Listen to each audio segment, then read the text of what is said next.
ছোট বড় বালেগ না বালেগ সবার হাতে দিয়ে দিছে মোবাইল, সবার হাতে। হায় মুসলমান, অপ্রাপ্ত বয়স্ক ছোট ছোট বাচ্চাদের হাতে যেই অভিভাবক, সে মা হোক বাবা হোক দুলাভাই হোক বড় ভাই হোক চাচা হোক, এই বড় মোবাইল যে তাদের হাতে দেয়, বিশ্বাস করেন তার চাইতে বড় জালেম আর কেউ হইতে পারে।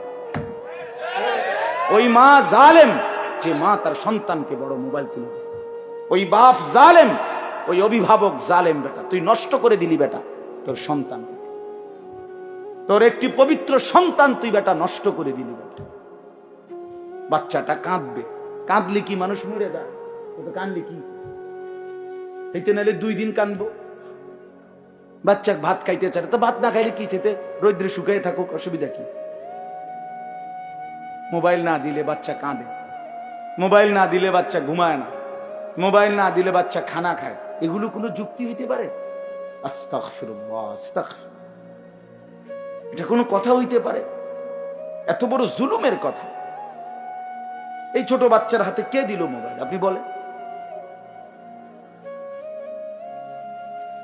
কোনো হায়া লজ্জা নাই, কোনো অনুভূতি বিবেক নাই। এখানে ওলামায়ে কেরাম আছে, বয়স্ক বাবা চাচা দাদার বয়সী লোক আছে, কারো কোনো আকল তমিজ নেই। আমার যা মন চাই তা, আমার যা মন চাই। হাদিসের মধ্যে আছে, রাসূলুল্লাহ সাল্লাল্লাহু আলাইহি ওয়াসাল্লাম বলেন, কুল্লু মাউলুদিন ইউলাদু আলাল ফিতরা, প্রতিটি মানব সন্তান আল্লাহকে মানার পূর্ণ যোগ্যতা নিয়েই মায়ের পেট থেকে ভূমিষ্ঠ হয়। ফাআবাওয়াহু ইউহাব্বিদানিহি আও ইউনাসসিরানিহি আও ইউমাজ্জিসানিহি। নবী সাল্লাল্লাহু আলাইহি ওয়াসাল্লাম বলেন, অতঃপর মা বাবা, ফাআবাওয়াহু, অতঃপর মা বাবা ওই সন্তানটিকে ইহুদি বানায় অথবা খ্রিস্টান বানায় অথবা অগ্নিপূজক বানায়। আপনি বলেন যে ঘরগুলোতে রঙিন টেলিভিশন চলে, 6 বছরের 7 বছরের বাচ্চা দিন রাত টেলিভিশন দেখে, নাচ গান দেখে, তো এই বাচ্চাটাই তো নিশ্চয়ই বাজার থেকে এই টেলিভিশনটা কিনে আনছে, ঠিক না? কথা বলেন। তাইলে কে আনলো এটা? অভিভাবক, তার অভিভাবক আনছে এটা। তাহলে এই বাচ্চাটা যে হিন্দি সিনেমার নর্তকী দেখে, এই বাচ্চাটা যে কাফের মুশরিক দেখে, এই বাচ্চাটাতে নাচ গান অসভ্যতা নোংরামি ধর্ষণ ব্যভিচারের দৃশ্য দেখে, তো তারে নষ্ট করে দিল কি? হ্যাঁ, তো রাসূলুল্লাহ সাল্লাল্লাহু আলাইহি সাল্লাম এটাই বলছে যে মা বাপ সন্তানকে নষ্ট করে দেয়। যে বাবার মুখে বিড়ি সিগারেট, সে তার সন্তানকে উপদেশ দিবে কিভাবে? যে বাবা মা কোনোদিন ফজরের নামাজ পড়ে না, এই অপদার্থ মা বাপ তার সন্তানকে শিখাবে কি? যে বাবা কথায় কথায় গালি দেয়, গালি ছাড়া তার মুখ দিয়া কথা বাইর হয় না, এই অসভ্য লোক, সে তার সন্তানকে আখলাক শিখাবে কি? বলে বলেন মিয়া, সে কি শিখাবে? মুখে বিড়ি খাইতে খাইতে ফুট ফরালে করে মানুষ কি মানুষ হইতো? হেইতে জিগাই যে ওই বাচ্চা যদি জিগা আব্বা আমনের মতনই হইতাম, বিড়ি খাই না, যদি বলে না ফুট আমার মতো হইস না, যে হুজুর যদি ছেলেটা যদি জিগায় যে আমনের মতো না হইলে যার মতো হইতাম তার মতো আমনে সহ হইলে অসুবিধা কি? চলেন বাপ ফুট দুজনে আব্দুল কাদের জিলানির মতো হই। বুঝেন নাই কথাটা? চলেন বাপ ফুট দুজনেই বদলায় যাই, এটা জরুরি বিষয়। হাসি দিয়ে উড়ে দাও। অভিভাবকের হাতে আল্লাহ বাচ্চাকে দিচ্ছেন। গরু ছাগলের বাচ্চা অভিভাবক লাগে না। গাভীর বাচ্চা 2 বাজার পরে গাভী বেচ চালায়, কোনো অসুবিধা নাই। এই গাভী বাচ্চা বাছুর দৌড়াইয়া মরে তার জিন্দিগি পার হয়, অভিভাবক লাগে না, এনে শিখানোর কিছু নাই। কিন্তু একজন বাচ্চা, মানুষের বাচ্চার উপরে বাবা মা চাচা জ্যাঠা মামা ফুফা খালু দাদা দাদি নানা নানি বড় ভাই বড় বোন এতগুলো মানুষ দেওয়ার পরে ছেলেটা নষ্ট হয়ে গেল কেন? এতগুলো অভিভাবক, আস্তাগফিরুল্লাহ, এরপরও সে নষ্ট হয়ে গেল, সম্পূর্ণ নিজের মতো করে চলে ফিরে। এটা কি ধরনের কথা বাপ? এর চাইতে বড় আশ্চর্য কথা আর কি হইতে পারে? এতগুলো অভিভাবকের বাঁধন থেকে ছুটে গিয়ে সে এখন নিজের মতো চলে। আল্লাহ আমাদেরকে বুঝ দান করে। এজন্য এটা জরুরি বিষয় মনে রাখবেন। রাসূলুল্লাহ সাল্লাল্লাহু আলাইহি সাল্লামের, আপনারা সবাই জানেন, রাসূলুল্লাহ সাল্লাল্লাহু আলাইহি সাল্লামের কলিজার টুকরা ছিল হাসান হুসাইন রাদিয়াল্লাহু তাআলা আনহুমা। এই দুই নাতি নবীর কলিজার টুকরা ছিল, ঠিক না বলেন? রাসূলুল্লাহ সাল্লাল্লাহু আলাইহি সাল্লাম বলছে, হুমা রাইহানাতাই ফিদ দুনিয়া। হাসান হুসাইন এই দুইজন হলো আমার দুনিয়ার সুগন্ধি ফুল।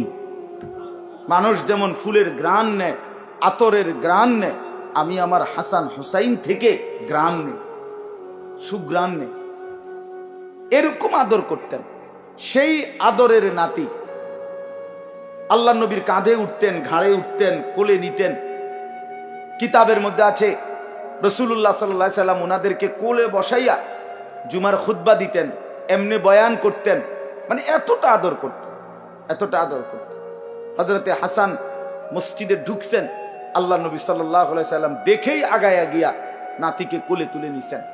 এত আদরের পরেও আমার বলার উদ্দেশ্য হলো, একদিন হযরতে হাসান মানে বড়জন, ওনারে নবীজি একদিন দেখছেন মসজিদে নববীর বারান্দায় কতগুলো খেজুর ছিল, খেজুর রাখছে, সদকার খেজুর, মান্নতের খেজুর কেউ একজন রাখছে। তো নবীজি সেগুলো এখনো বন্টন করে নাই, মানে দিবে, অভাবী দরিদ্রদের জন্য বন্টন করবে, মাত্র থুইছে আর কি, এখানে আইন না। এই সময় হযরতে হাসান, তিরমিজির হাদিস, হযরতে হাসান আইসা একটা খেজুর মুখে দিছে। ছোট মানুষ তো একটা খেজুর কি করছেন, নবী সাল্লাল্লাহু আলাইহি সাল্লাম এটা দেখছেন। সাথে সাথে আল্লাহ নবী সাল্লাল্লাহু আলাইহি সাল্লাম ওনার সামনে গিয়ে বললেন, কাখ কাখ। এটা আরবি শব্দ, মানে ওয়াক ওয়াক, মানে এটা ফেলাও ফেলাও। হাতের ইশারা দিয়ে বুঝাইলেন, মানে এটা ফেলাও। ফেলে দিছেন উনি, হযরতে হাসানের মুখ থেকে এটা ফেলে দিছেন। ফেলে দিয়ে বলছেন, আমা তাআলাম ইন্না লা নাকুলু সাদাকা। নাতি, তুমি কি জানো না আমরা নবী বংশ, হাশেমি বংশ, আমাদের জন্য সাদকা, মান্নতের জিনিস খাওয়ার অনুমতি নাই। রাসূলের বংশের জন্য মান্নতের জিনিস খাওয়ার কি নাই, অনুমতি নাই। এটাই মাসাল, হাশেমি বংশ ওনারা।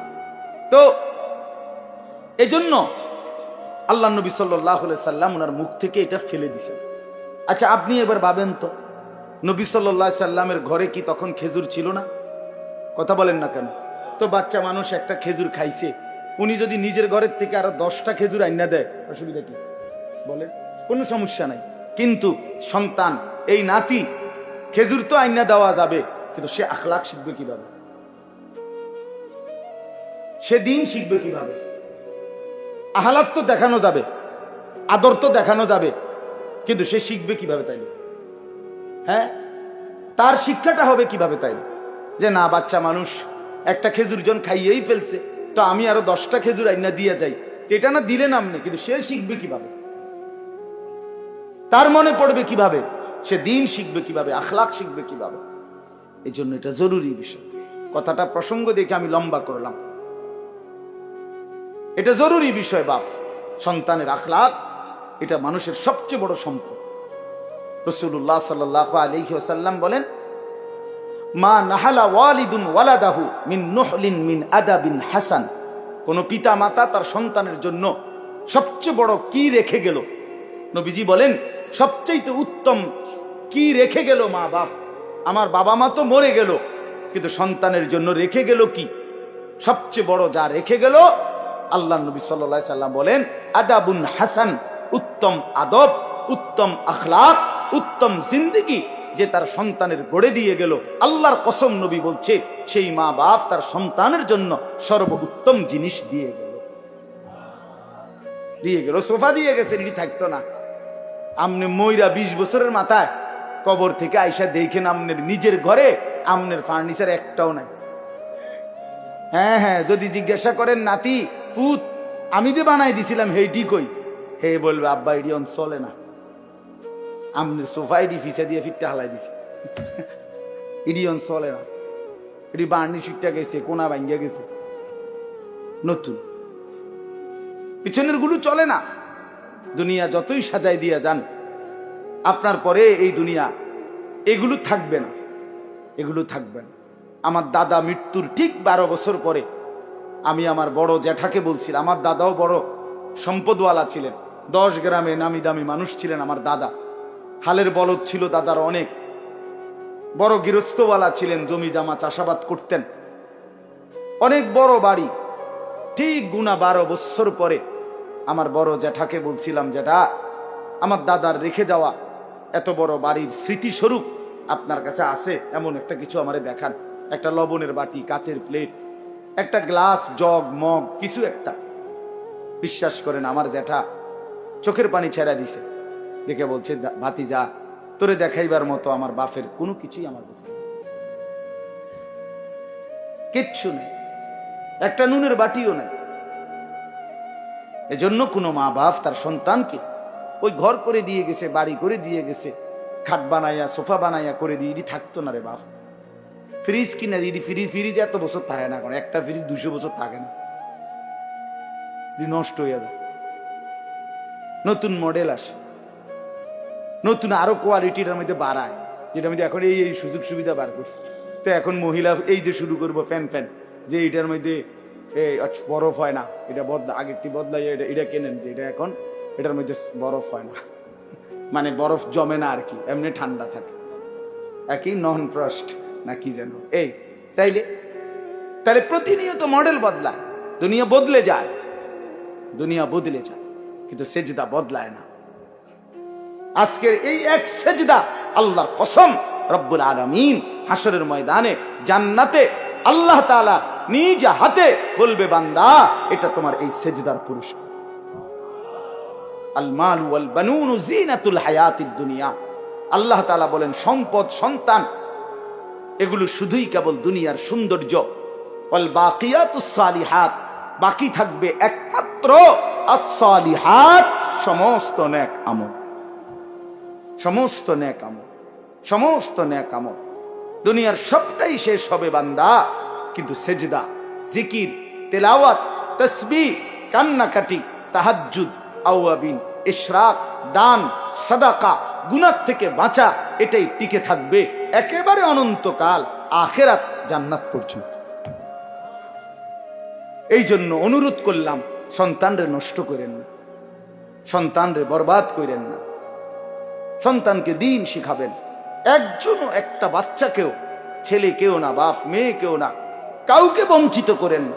মুসলমানের ঘরে জন্ম নিয়া কোন মুসলমানের বাচ্চা যদি আল্লাহর কোরআন পড়তে না পারে, তার চাইতে বড় বদনসিব, দুর্ভাগ্য আল্লাহর কসম আর কিছু হইতে পারে না। মালিকরে চেনে না, সেজদা চেনে না, আল্লাহর কালাম পড়তে পারে না, হায় বেটা তুমি তোমার সন্তান কি বানাইলা, এই অমানুষ কেন বানাইলা, কি করলা জীবন, কি করলা জীবন। এই জন্য একজনও নিজের একটি সন্তানকেও আল্লাহর কোরআন থেকে বঞ্চিত করবেন না, নামাজ থেকে বঞ্চিত করবেন না। চেষ্টা করবেন, চেষ্টা করেন যে হুজুর চেষ্টা করছি, মনে 50 বার বলছি না, 50 বার বলার পরে আর বলতে হয় না, এই সিদ্ধান্ত আপনারা কে দিছে? কথা বলেন। মনে 3 বছর চেষ্টা করছি হুজুর, তারে মানুষ করতে পারলাম না, তো 3 বছর পরে ছেড়ে দিতে হয়, মানে আর বলতে হয় না, এই ফয়সালা কে দিল? চেয়ারম্যান আপনি সিদ্ধান্ত দিচ্ছেন, এটা কে দিল বলেন, এটা কে ফয়সালা দিল? কথা বুঝেন নাই আমার, যে আমি আমার বউরে হুজুর 2 বছর ধরে কইছি পর্দা করতো, বেড়ি করে না, আচ্ছা ঠিক আছে পর্দা করে না, তো 2 বছর পরে আর বলতে হবে না, এই অনুমতি কে দিল? এমন কোন অনুমতি কেউ পক্ষে দেওয়ার ক্ষমতা আছে কারো? তো 950 বছর এক টানা নূহ আলাইহিস সালাম মানুষকে আল্লাহর দিকে ডাকছে। 950 বছর, 950 বছর মামুর বাড়ির কথা না, 950 বছর আর 950 টাকা এক কথা না। 950 টাকা মানে তো 50 টাকা কম, 1000 টাকা, কিন্তু 950 বছর আমরা এক একজনের বাপ দাদা 14 গোষ্ঠী কয়জনের হায়াত মিলাইলে 950 বছর হবে? গুনেন, বইয়া বইয়া গুনেন, 60-70 করে মিলান, তাইলে 950 বছর এক টানা তিনি আল্লাহর দিকে ডাকছেন।